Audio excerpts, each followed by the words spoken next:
Like, do you people follow like Nigerian, like, like this karma law that all the um pastors are Okay, I've heard of it, but texting not really. about? What was it about? So basically, the CAC is saying that if they suspect a church of financial inappropriation or something, they can come in and dissolve the board of the church and appoint Okay. their own board while they investigate what is going on. And the church is saying that, Come I mean, and investigate so that they'll continue and understand how they are As in, shopping. exactly. God. But all the pastors are saying, or the people that allowed, Bishop O, and my very good friend Suleiman, they are all arguing that first they said that they don't trust the, well, exactly. You can't trust them. from the can rep. They were like that this government is very pro-Islam way. So they are afraid that this may be used as an avenue Against them. and it doesn't help that even the head of the law of the CAC thing is actually a Muslim guy himself. So it doesn't really help. How is that possible? But honestly, it applies to both mosque and church. But Wait, sorry, yeah, CACO, not CAN. Sorry. yeah. I'm So thinking exactly. So it applies to both mosque and church. But CAC is saying that this government has not been very pro-Christian, so they cannot open their self to government's kinikon. And secondly, they're like, it is the court that meant to determine if I'd have any financial higgy hag, that you as a body cannot determine if I have financial, like that if you suspect me, take me to court, let me go and prove my own self in court that so I stole don't or I did just not steal. dissolve board. Exactly. That's what they're fighting for. And as when they started this bill last year, they made their own presentation saying that, okay, this is how we think you people can revise the law. Next this year, law came out without the revision that they had recommended. That was causing fights. So there's no money in petrol again. They are looking at As in, everywhere has to come out. honestly. Everybody has to. But I mean, in their defense, they're like, because churches don't pay taxes per se. So they are saying that if you don't like the Kama law, that's fine. That's a cool one. You can go and become a regular company and pay taxes. That way, nobody can dissolve your board. Look for you. Exactly. Yeah. So it's left to you to decide where you want to pitch your tent in life. Nigerian people are mad.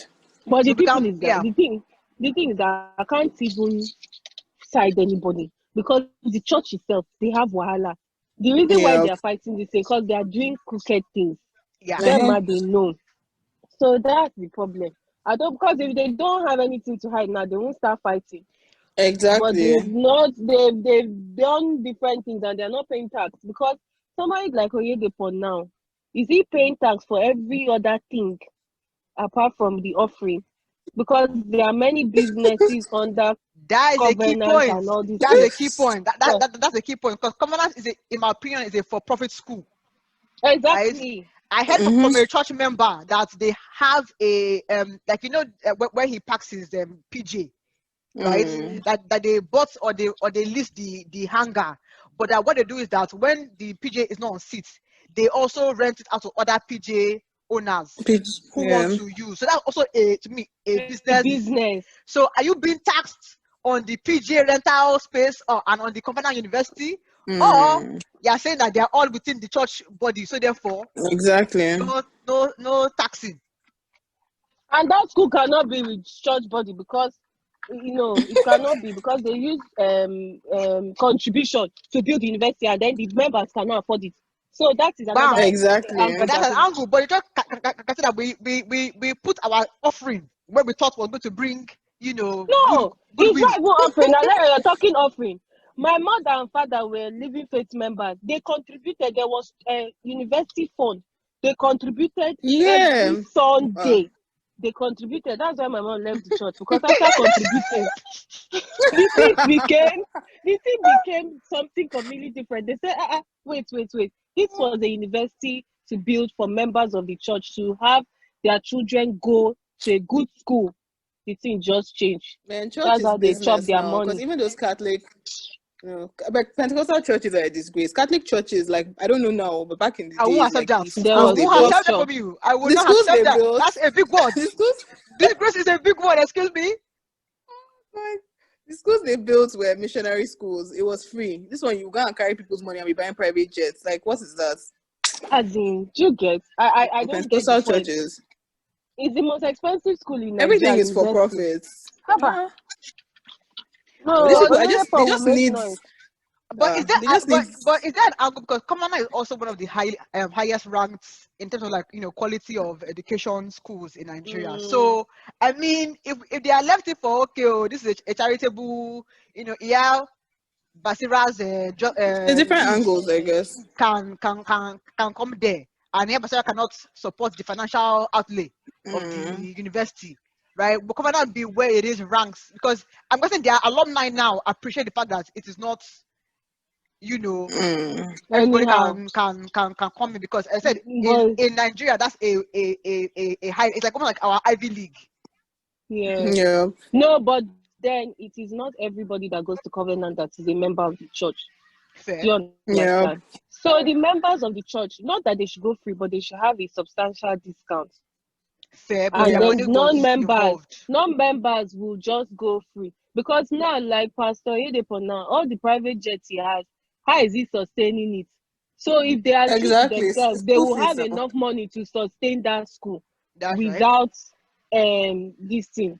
But I don't even know for them. And if you want, what they can do is that they should have basic services, and then if you want extra, you can now build it up. But they should provide basic services for university, this thing, which is books, lecturers, and all those things. And then I don't know, I don't know the running how much university costs, because it's actually expensive. Pastors are businessmen. That's just it. Like whether you're opening school or like they're just businessmen. I wonder if it's the youth that also cause this issue. For example, like our parents do not like concerts in church. Just go to church, do your preaching, praise and worship, you go home. Nowadays, let me just call us Koza. It's a concert. It's a whole production, and all those things are not cheap. No, they're not cheap. To have Nathaniel Bassi in your lineup.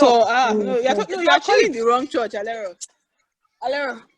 You're calling the wrong church. Please come for KICC. These people within drama. That's why I stopped going to church. You cannot waste my time. If you're going to preach, people will do like why dancing. Like we've said it before. Put it at the end of church, not at the beginning. Like I can't be wasting like 30 minutes, 1 hour for dance. Like I'm already sleeping. I don't want it. But because youth. Then they will bring comedians to come and talk. Thank you. But it's to catch the youth that will be the future elders, because youth don't like straightforward thing. They call it boring. We like sure? Because we just want a 1 hour. We just want a 1 hour service. We don't need 2 hours. Just 1 hour. If they are dancing, I go there. That's what I just think. I'll be there. Somebody, but they should just make sure that day they are not doing sermon. We are dancing. I'll dance. I will be comedian. That's what I'm saying. You cannot mix both of them, because the attention span. Are they giving you the full thing? Yeah, like they do that. And then it's like a whole production. Did they warn you in advance, or is every Sunday? Man, it's every Sunday. Which one you call? Every Sunday. I stopped going to that service. I started going to the first service. That one is just short, straight, simple. Because it's the main service is when they do my mom calls it acrobatic.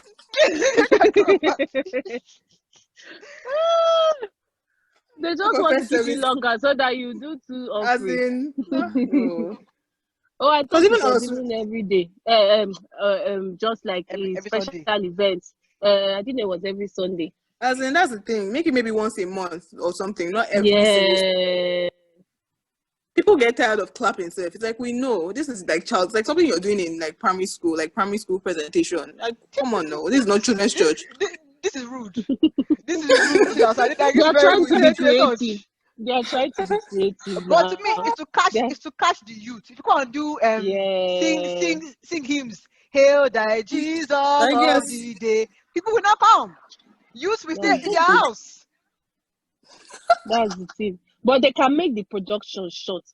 Yeah, exactly. Them Shorten man, it. how are they doing it? Because another thing, I used to go to Hillsong, and it didn't happen every Sunday, right here. But then some Sundays they will have, because they have a lot of young people. So they will have what do you call it, like a performance from the youth side of this thing. And most times it's a whole production, because the church is in a theater anyway. So it's a whole production, but they keep it within that time, because they have like 5 services. So nobody has time to waste time. How does Hillsong now fund this their performance now, their concerts? Is it true that an offering? It will be. Where else again? because that's where the Nigerian churches are claiming that they're getting funding is the cost to produce a service now is high.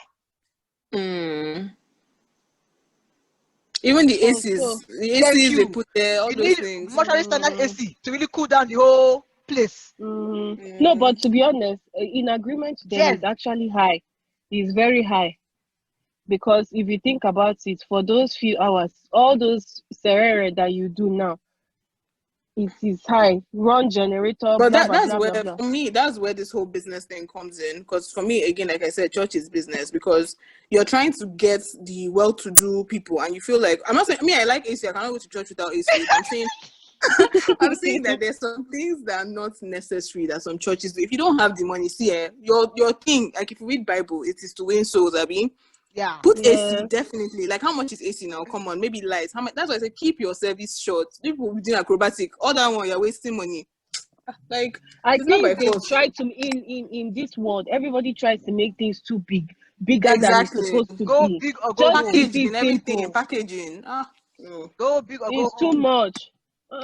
That's how all these pastors now, they have to come in at a certain time, in a certain way, have a certain office, have deacon board, just be spending money. But I mean, and that angle, yeah, sorry, is there also an issue? Because I've heard people say that if you're coming to me to preach to me to give my life, and your white shirt has brown armpit patch, right? that I cannot be convinced of your God. Because no, that one you're dirty. You're dirty. God doesn't like dirty people. Because so that one has disqualified you already. Better go and clean yourself up. The Gucci pastor in Koza. If you see him, like, oh no, I want to know his God, because this is a Balenciaga. You know what I'm saying? It's a Balenciaga. But you're coming from the boss preaching, brothers and sisters, let's save your soul. And my bro, you're in the boss with me. Like, have you saved your own self? That's also that packaging that comes into this whole Christian faith. Yeah, but like the thing is, if you're going to be realistic about it, like at the end of the day, the whole packaging doesn't matter. But it makes sense, because somebody who's you're trying to convert, with the whole packaging in the world, like the Gucci pastor, obviously they are looking up to that guy. Exactly. That's just it. That's it. But is that not misleading? Because in the end, is that what Christianity is about? That's exactly. It's not about that. That's a fair point. But human beings are moved by what they can see. That's moved by what we can see. As I say now, victory now, you won't say that because of church service now, you can't be in heat. You want AC. Exactly. You want AC to enjoy the service. Yes, sir. So there has to be a level of comfort of packaging in the service of God. That's basically the key takeaway point. But is that, are you overdoing your packaging? Yes. How much is the comfort and this thing? Because some pastors now bring their selfish interests into it. Because even in the Bible self, when God was telling people, Moses, how to build temple, it was on a severe, it was nice. Yes, you understand? Because it's the house of the Lord, so it was nice. But then these people, they build, then they add, increase. God did not want those extras, like all those extras. Just have a small one. Let people just come and do worship, small minutes worship, and go home and spend time with their family. But you want them to spend time in church on Sunday. So cast out throughout. we'll address later this idea of family demons that bring people to church, because it's true. No, it's true, because like there are many angles into this whole church thing, because even the fact that you want to sleep in church because you have family demons that maybe are following you, so you want to just destroy them.